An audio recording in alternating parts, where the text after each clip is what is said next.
Bonjour à tous et bienvenue dans une nouvelle exploration de l'insolite et du mystérieux. Aujourd'hui, je vous emmène au cœur de Paris, dans le quartier bouillonnant de Pigalle, pour découvrir un lieu qui détonne, un manoir qui semble tout droit sorti d'un conte gothique, la maison Frochot. Cette demeure, classée monument historique, est bien plus qu'une simple curiosité architecturale. On dit qu'elle est marquée par une réputation sulfureuse qu'elle n'aurait pas porté bonheur à ceux qui ont osé y vivre. Fantômes, légendes, histoires étranges. Que se cache-t-il vraiment derrière ces murs ? Pour percer ces secrets, nous avons la chance exceptionnelle d'être accueillis par son propriétaire actuel, Jean-Jacques Giraud. Il va nous ouvrir les portes de ce lieu fascinant et partager son histoire incroyable avec cette maison. À ses côtés, des experts nous aideront à décrypter l'aura de la maison Frochot. Thierry Cazot, écrivain et spécialiste de l'histoire de Paris, Philippe Baudouin, philosophe et expert du spiritisme, et Geneviève Delpech, médium reconnue. Ensemble, nous allons tenter de comprendre pourquoi cette maison fascine et effraie depuis près de 2 siècles. Accrochez-vous, car nous allons pousser les portes de l'étrange maison Frochot. Jean-Jacques, merci de nous recevoir. Comment cette maison si particulière est-elle entrée dans votre vie ? J'ai hérité de cette maison en 2010. Elle appartenait à mon ami Patrick de Brou-de-Laurière. Il cherchait un hôtel particulier à Paris pour y organiser des concerts privés pour une centaine de personnes. J'ai donc commencé à chercher pour lui et un jour, je suis arrivée devant cette maison. Ma première réaction a été « c'est l'une des maisons les plus extraordinaires que j'ai jamais vues ». Le seul problème, c'est qu'elle était trop petite pour accueillir 100 personnes. On pouvait tout au plus y faire des concerts pour 30 ou 40 invités. Quelque temps après cette découverte, alors que nous étions en voyage à Tanger, on reçoit un appel urgent. L'agent immobilier nous dit « Monsieur, si la maison vous intéresse, il faut vous décider immédiatement. Sinon, c'est Jack Nicholson qui va l'acheter. » Patrick n'a pas hésité une seconde. Il a répondu « Je l'achète ». C'est une anecdote incroyable, presque un coup du destin. Et Jack Nicholson. Ça ajoute une touche hollywoodienne au mystère. Mais avant même de parler de ces légendes, la maison elle-même est une anomalie architecturale. Thierry Cazot, vous qui connaissez si bien Paris, pouvez-vous nous expliquer ce qui la rend si unique ? Absolument, cette maison a été construite vers 1839 en même temps que les autres demeures de l'avenue Frochot, qui est un lotissement privé, mais là où elle se distingue, c'est par son style. Elle est néo-gothique alors que toutes les maisons voisines y sont de style néo-palladien ou néo-renaissance, ce qui était très en vogue dans les années 1840. Le néo-gothique en 1830 était déjà sur le déclin, c'était presque démodé. Le commanditaire a donc fait un choix architectural à contre-courant, un choix très affirmé, qu'il a singularisé dès sa construction. Elle était déjà différente, comme mise à part. Donc, dès le départ, elle était destinée à ne pas être comme les autres. Et c'est cette apparence qui a nourri son image de maison hantée. Philippe Baudouin, en tant que spécialiste du paranormal, qu'est-ce qui, dans cette maison, correspond aux archétypes des lieux hantés ? La maison Frochot coche en effet plusieurs cases du stéréotype de la maison hantée qu'on retrouve dans la littérature ou le cinéma.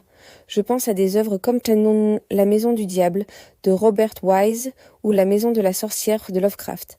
C'est une demeure qui est d'abord partiellement cachée, dissimulée. Ici, il faut passer une grille. Puis derrière un arbre assez imposant, on découvre enfin la façade. On ne la voit pas directement depuis la rue. Ensuite, son style néo-gothique lui-même est très évocateur. Il présente des aspects saillants, des pointes, qui lui donnent un côté menaçant, presque agressif.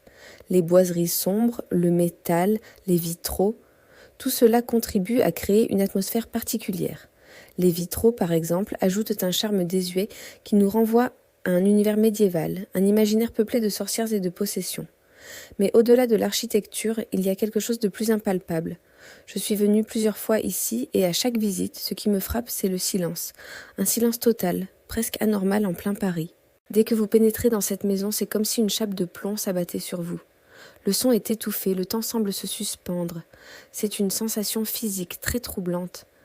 Ce silence, Jean-Jacques, vous le ressentez aussi au quotidien ? Oh oui, c'est la première chose qui surprend les gens quand ils entrent. On est à Pigalle, un des quartiers les plus bruyants de Paris, et ici, c'est le calme absolu. C'est un cocon, une bulle hors du temps. On n'entend rien de la ville. Mais ce silence n'est pas toujours paisible. Parfois, il est lourd, pesant. C'est un silence habité. Habité... Le mot est lâché. C'est là qu'intervient Geneviève Delpech. Geneviève, vous êtes médium. La première fois que vous êtes entré ici, qu'avez-vous ressenti? Quelles sont les énergies présentes dans cette maison? La première fois, l'énergie était très forte, presque écrasante. Ce n'est pas une énergie négative ou malveillante, mais elle est dense, chargée d'histoire et d'émotions. J'ai ressenti la présence de plusieurs entités, des âmes qui sont restées attachées à ce lieu. Il y a une tristesse, une mélancolie qui imprègne les murs. Ce n'est pas effrayant pour moi, mais je peux comprendre que cela puisse déstabiliser des personnes moins sensibles. J'ai notamment perçu une présence féminine très forte, une femme qui a beaucoup souffert ici. Son histoire est liée à une perte, un chagrin d'amour. Elle erre encore, cherchant peut-être une forme de paix. Il y a aussi des énergies plus anciennes, liées à l'histoire du terrain avant même la construction de la maison. C'est un lieu qui a une mémoire très profonde. Cette mémoire, elle s'est manifestée par des événements concrets. On parle de portes qui claquent, d'objets qui se déplacent, de compositeurs qui n'arrivaient plus à écrire une seule note. Jean-Jacques, avez-vous été témoin de phénomènes inexpliqués? Il y a eu des choses, oui, des choses difficiles à rationaliser. Des bruits de pas dans l'escalier alors que j'étais seule. Des impressions très nettes d'être observée. Un jour, un piano s'est mis à jouer une note unique, de façon répétée, en pleine nuit. C'était assez angoissant. Mais on apprend à vivre avec. On s'habitue à ces colocataires invisibles. Il faut respecter le lieu et ses esprits. L'histoire du compositeur Victor Massé, qui a vécu ici, est aussi très connue. On dit qu'en entrant dans la maison, il a perdu toute son inspiration. Il est devenu incapable de composer, comme si les murs absorbaient sa créativité. D'autres artistes ont ressenti ce même blocage. C'est comme si la maison choisissait qui elle accepte et qui elle rejette. C'est fascinant. Une maison avec sa propre volonté, sa propre personnalité. Philippe Baudouin, comment la science du spiritisme interprète-t-elle ce genre de phénomène, cette mémoire des murs? Le concept de mémoire des murs est central dans l'étude des lieux hantés. L'idée est que des événements chargés émotionnellement, un drame, une grande joie, une souffrance intense, peuvent laisser une empreinte énergétique sur un lieu. Ce n'est pas forcément un fantôme au sens d'une conscience errante, mais plutôt un enregistrement, une sorte d'écho psychique qui peut se rejouer sous certaines conditions. Le silence de la maison Frochot pourrait agir comme un amplificateur.